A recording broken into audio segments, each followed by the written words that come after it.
KTM নিয়ে আমি অনেকের কাছে অনেক কিছু শুনি যে এই সমস্যা ওই সমস্যা, অনেক সার্ভিসিং কস্ট, এই সমস্যা ওই সমস্যা, কিন্তু আমি 1 বছর যাবত আমার গাড়ি চালাই না, ফেলায় রাখছি, রাফ ইউজ করি। কী অবস্থা সবার? আশা করি সবাই ভালো আছেন। আজকের ভিডিওটা হচ্ছে এই যে আমার সুন্দরীকে নিয়ে। সুন্দরীর সাথে আমার প্রায় 1 বছর হয়ে গেছে, প্রায় কি আমার 1 বছর হয়ে গেছে, 1 বছর 10-12 দিন চলতেছে আজকে। তো 1 বছরে আমি কীরকম মানে শান্তিতে আছি তার নিয়ে, সেটাই আমি আজকে আপনার সাথে প্রকাশ করবো। দেখেন তো, সে এত বড় একটা ইঞ্জিন না, 125 ইঞ্জিন, সেই জন্য সে তেল এত কম খায় না। তার খাওয়া দাওয়ার ব্যাপারে এত একটা ঝামেলা নাই। আর 1 বছরের মধ্যে আমি আসলে 1 বছরে গাড়িটা আমি 1 বছরে গাড়িটা 500-600 কিলোর মতো চালাইছি, সেই জন্য আমি ওইভাবে ওইরকম সার্ভিসিং দিই না। লোকাল গ্যারেজগুলোর মধ্যে গেছি আমি, যতটুকু পাশে সার্ভিসিং করাইছি। তো সার্ভিসিং খরচ আমার হয় নাই, কারণ আমার 30 স্পিডার ছিল, আমি ওটা চালাইতাম। তো শুধু তেল খরচ।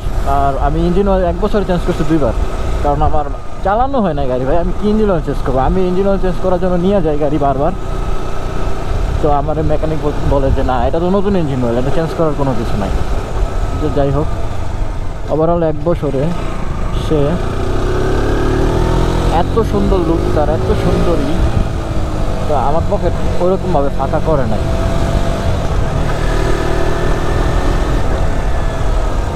কিন্তু সে এইভাবে তেল সার্ভিসিং ওইগুলো থেকে আমার অত একটা খরচ যায় নাই। বাট খরচ গেছে হচ্ছে 1 বছরে আমি গাড়িটা অত ওইভাবে চালানো হয় নাই। বাট প্রতি মাসে যখন আমি শুরু করছিলাম তখন প্রায় 150 টাকার উপরে, 150 পাউন্ডের উপরে আমি ইন্স্যুরেন্স দিতাম। তো আস্তে আস্তে এখন এটা একটু কমছে। তো 1 বছরে প্রায় আমি ইন্স্যুরেন্সে দিছি নিয়ারলি 1500 পাউন্ড থেকে 1800 পাউন্ডের মতো। তো এই যে একটা কস্টটা, এই কস্টটা আসলে লাগে। আদারওয়াইজ আমার আর কোনো প্যারা হয় নাই এই বাইকটা নিয়ে। আর 1 বছর এই বাইকটা যেহেতু আমি রাখতে পারছি, সেই জন্য আমার কাছে ওই কস্টটা এরকমভাবে লাগতেছে না। সো গাড়িটা আমি পার্ক করি। এটা হচ্ছে আমাদের স্পিনিকার টাওয়ার। পার্ক করার পরে আমি গাড়িটা আপনাদেরকে দেখাই এখন তার কন্ডিশন, আমি কীরকম কিনছিলাম, আমার সে কীরকম আছে এখন। যত্ন করে রাখি অনেক।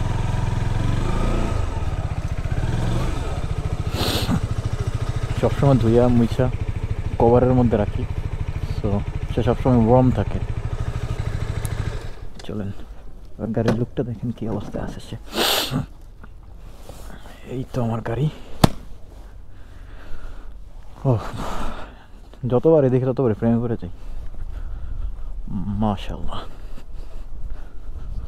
এরকম একটা জিনিস রাখার জন্য বছরে 1500 থেকে 1800 পাউন্ড আমি খরচ করতে পারি, আমার কোনো সমস্যা নেই। এই তো হচ্ছে আমার 1 বছরের অভিজ্ঞতা এই গাড়ির সাথে। কেটিএম নিয়ে আমি অনেকের কাছে অনেক কিছু শুনি যে এই সমস্যা ওই সমস্যা, অনেক সার্ভিসিং কস্ট, এই সমস্যা ওই সমস্যা, কিন্তু আমি 1 বছর যাবত আমার গাড়ি চালাই না, ফেলায় রাখছি, রাফ ইউজ করি। লাইক মানে ইঞ্জিন বসে থাকে। এই যে আমি আজকে স্টার্ট দিছি মেবি 20 দিন পরে, কিন্তু কোনো সমস্যা নেই। আমার ব্যাটারি বসে গেছিলো, আমি ব্যাটারি চেঞ্জ করছি। তা আদারওয়াইজ ওইটা ছাড়া আর কোনো সমস্যা নেই। এটা ছিল আমার ওভারঅল এক্সপিরিয়েন্স 1 বছরে আপনার কেটিএম নিয়ে।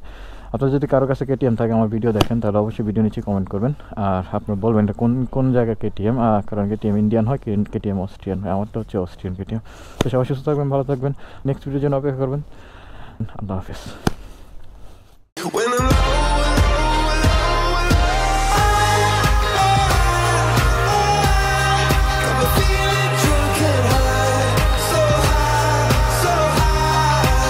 লাইক মানে ইঞ্জিন বসে থাকে। এই যে আমি আজকে স্টার্ট দিছি মেবি 20 দিন পরে, কিন্তু কোনো সমস্যা নেই। আমার ব্যাটারি বসে গেছিলো, আমি ব্যাটারি চেঞ্জ করছি। তা আদারওয়াইজ ওইটা ছাড়া আর কোনো সমস্যা নেই। এটা ছিল আমার ওভারঅল এক্সপিরিয়েন্স 1 বছরে আপনার কেটিএম নিয়ে। আপনার যদি কারো কাছে কেটিএম থাকে, আমার ভিডিও দেখেন, তাহলে অবশ্যই ভিডিও নিচে কমেন্ট করবেন। আর আপনার বলবেন এটা কোন জায়গার কেটিএম, কারণ কেটিএম ইন্ডিয়ান হয়, কেটিএম অস্ট্রিয়ান হয়। আমারটা হচ্ছে অস্ট্রিয়ান কেটিএম। তো সবাই সুস্থ থাকবেন, ভালো থাকবেন, নেক্সট ভিডিওর জন্য অপেক্ষা করবেন। আল্লাহ হাফিজ।